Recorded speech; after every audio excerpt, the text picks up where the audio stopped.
अर्थात हे आली, हे सखी, अयम बटू निवारिताम, इसे यहाँ से दूर करो।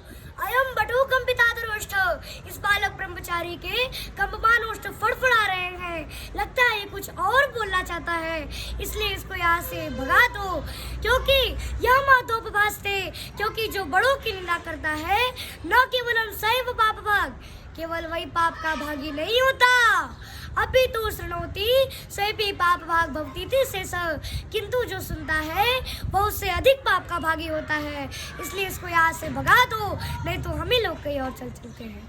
माता पार्वती जो ही वहाँ से जाने लगी, जो ही भगवान शिव शंभु अपने स्वरूप में आ गए और माता पार्वती से भगवान शिव शंभु ने कहा कि हे पार्वती, आज तुम्हारी तपस्या के द्वारा खरीदा गया आज ये अवगढ़ तुम्हारा दास बन गया है, कहो क्या आज्ञा है।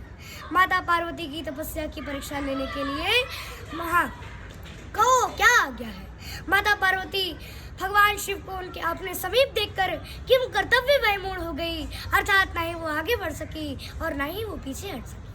तब सप्त ऋषियों द्वारा विवाह की तिथि निश्चित कर दिए जाने के बाद भगवान शिव शंभु ने सभी देवी देवता को विवाह में सम्मिलित होने का निमंत्रण दिया और अपने गणों को भी बारात की तैयारी करने का आदेश दिया। भगवान शिव पशुपति हैं, मतलब सभी जीवों के देवता हैं। भगवान की शादी में सभी देवी देवता, यक्ष, गंधर्व, किन्नर, भूत, बेताल सभी शामिल हुए। आगे आगे देवताओं की बारात चली और पीछे पीछे भूत बेताल चले। जैसे दुलहू तस बनी पराता, कौतुक विविध होई मग जाता। भगवान शिव को उनके गणभूत पिशाच सभी विभूति लगाकर हड्डियों की माला पहनाकर सजा दिया। विपुल नयन को नयन विहीना, हृष्ट पुष्ट को अति तन खीना। भगवान शिव को उनके गणभूत पिशाच सभी विभूति लगाकर हड्डियों की माला पहनाकर सजा दिया।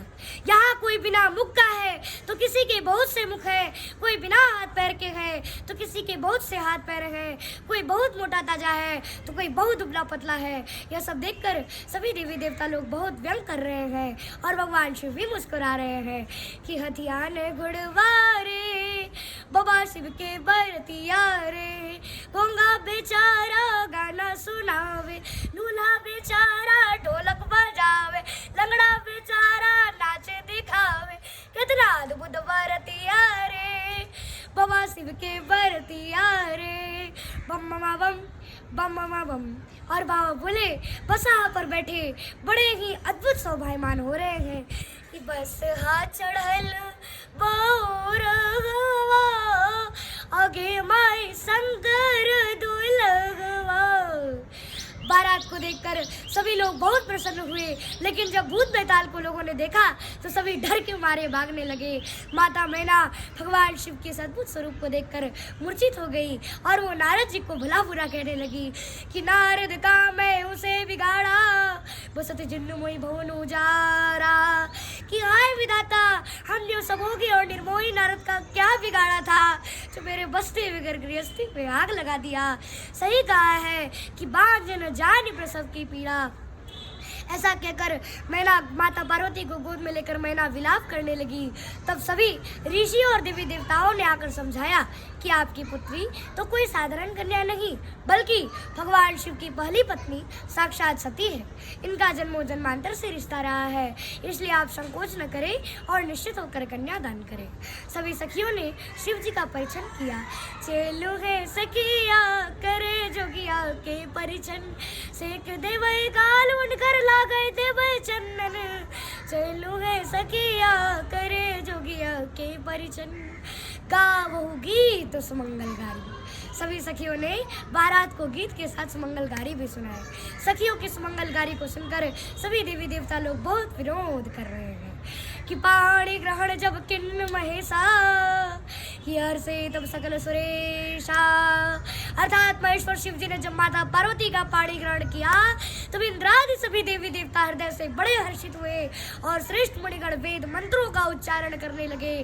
बाजै बाजन विविध विधाना, सुमन वृष्णो भय विदनाना, हर गिरिजा कर भयो विवाहु, सुमन वृष्टिनो भय विदनाहु। अनेकों प्रकार के बाजा बजने लगे, आकाश से नाना प्रकार के फूलों की वर्षा होने लगी।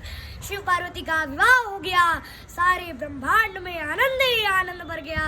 और भगवान शिव भी खुशी के मारे डमरू बजाने लगे तथा सभी देवी देवतागण और भूत बेताल नाचने लगे कि डम डम डमरू बजावेले हमार जोगिया।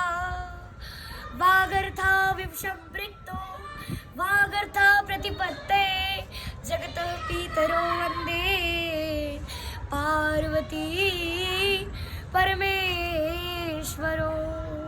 एक बार बोलिए माता पार्वती और भगवान शिव शंकर की जय।